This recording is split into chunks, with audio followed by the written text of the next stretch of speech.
In this video, I will demonstrate how to use the Protect Worksheet feature. The Protect Worksheet feature allows users to specify which cells can be edited in a worksheet. For example, if multiple people are responsible to enter data into a worksheet, you may want to protect the structure of the worksheet so that users can only enter data into specific cells. So one important thing that I'd like to note before I demonstrate how to use this feature is that the default setting in Microsoft Excel is that the lock attribute is turned on for every single cell in Excel.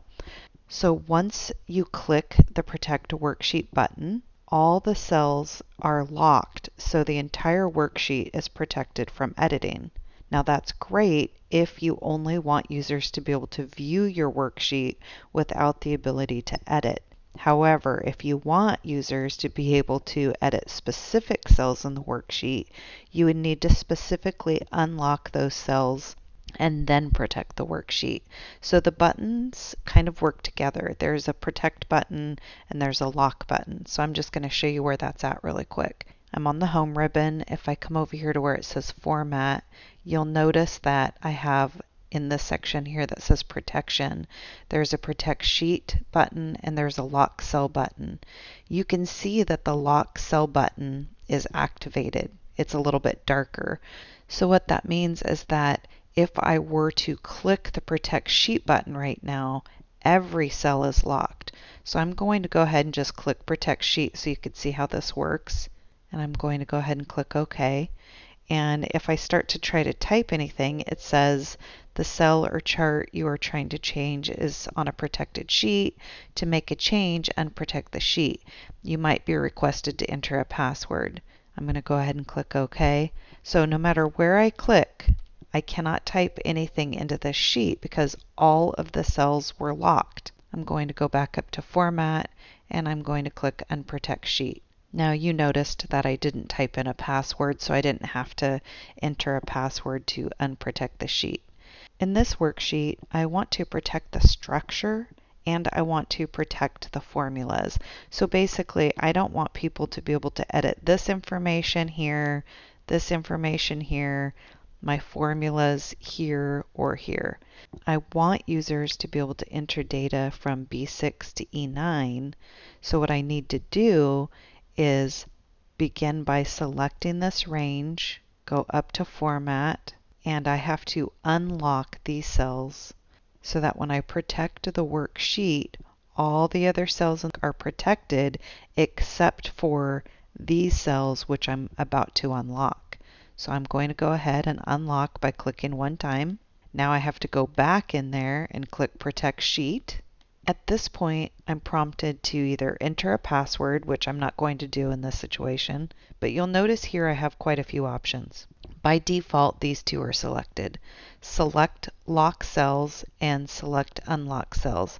That means that if I were to click OK right now, I would be able to select both the lock cells and the unlock cells, but I would only be able to edit the unlocked cells.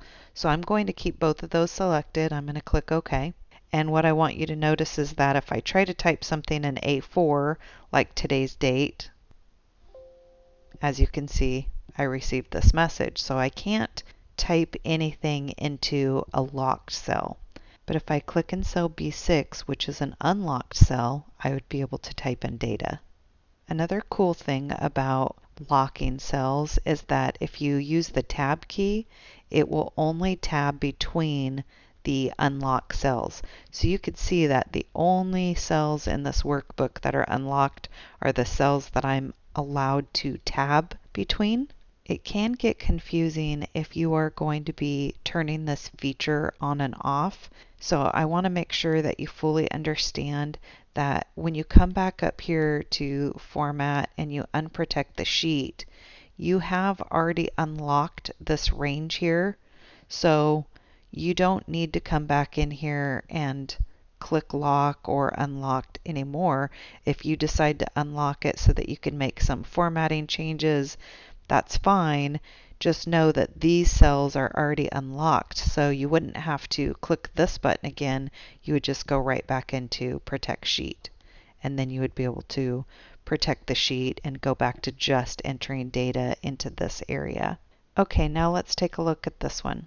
I'm going to click on this Protect Sheet here, and as you can see, this is a completed worksheet, but maybe I want to use this worksheet the next year. It's a template. What I can do is I can delete the data right here so that all my formulas are still intact. And then I basically just want to protect my worksheet, but I want to unlock these cells so that data can be entered here. So I'm going to go up to Format. You'll notice that Lock Cell is selected. I have to click on it one time to unlock these cells. And now I'm going to protect my sheet. So I'm going to click Format, Protect Sheet. And at this point, I'm going to go ahead and select some of these other options. For example, I'm going to go ahead and select Format Cells. Now what this will do is it will give users the ability to format any of these cells. However, they will only be able to type or enter data into these unlocked cells here. I'm going to go ahead and click OK. And now you'll notice that I can't type anything into these other cells, but I can format these cells. So again, I can't type into a locked cell, but I can format the locked cell. And in this area, I would be able to type in data into this cell because these cells are unlocked. I'm going to go ahead and click on this sheet here, and I'm going to show a different method. You could select an entire workbook, and you can uncheck lock cells, which basically means all of these cells are unlocked at this point. Then you can go back and select the range that you want to lock, Format, and then Lock. So now these cells are locked here. Nobody would be able to edit these cells once I turn on the Protect Workbook. So I'm going to go back to Format, and I'm going to select Protect Sheet, and I'm going to click OK. And so I am able to edit anything else in this workbook. This is the only area that I can't edit. So if I try to type in any of these cells, I'll receive an error message. But I can certainly come over here and I can type in data into these cells. So if you find it easier to just select all and unlock the entire workbook and then select the range that you want to lock and then protect the workbook, that's also an option. So that's it. That's how you can protect specific cells in Microsoft Excel.